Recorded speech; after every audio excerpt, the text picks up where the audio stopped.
So, good morning mga lalabs. Nandito pala ako ngayon sa bahay and we are going to the veterinarian for Yuki kasi yung yung cuts niya dito sa paa parang nag-red ang color at tapos para siyang yung parang nag-swell yung yung paw pads niya. So, hopefully, hindi masama. Dalawa to mga labs. Yung isa, ito yung isa, yan na siya na open. Tapos yung isa naman, talagang nawalan talaga ng parang nag-red siya. So, hopefully, ma-okay ra si Yuki mamaya, no? Kasi, pa-check natin sa ating doktor.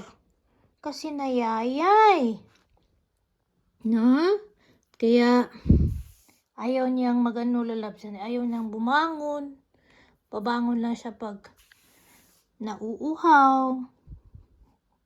Tapos, pag lumalakad siya, talagang masakit siguro yun pag lumalakad siya. No?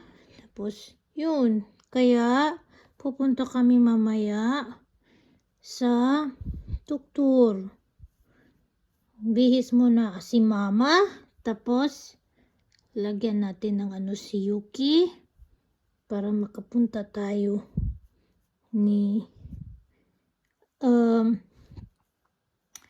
makapunta kami sa aming vet. So, ayan. Nayaya yung Yuki namin. Hopefully, hindi ma-infected yung niya, yung paw pads niya. Okay, ayan.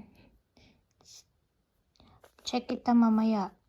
So, see you then. Mag-video kami. See you. So, Ricky and the doctor da.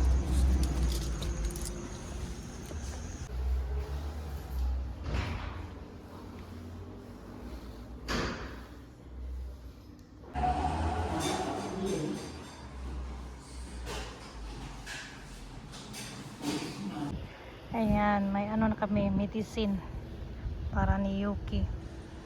Tapos na yung doctor, waiting na lang kami ni Papa. Kaya inaamay, well, we have awa-awa. So we have cream grit para sa kanyang paws. And then, we will buy a shoes na hair. And then, ayan. O, diba? Papa comply. Yuki? Papa comply? You warten? Nein?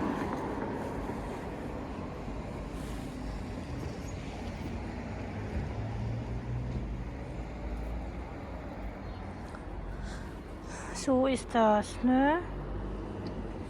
Weggehauen. So, wir haben noch Socken gekauft. Babysocken für Yuki. Dahil namin, lagyan namin ito ng yung niya, yung paws niya ng cream. Ayan, di ba Yuki? So, sauber machen. Alles gut. Sauber machen. Okay. Lagyan ng cream. Lagyan niya. Higa taon si Yuki taon.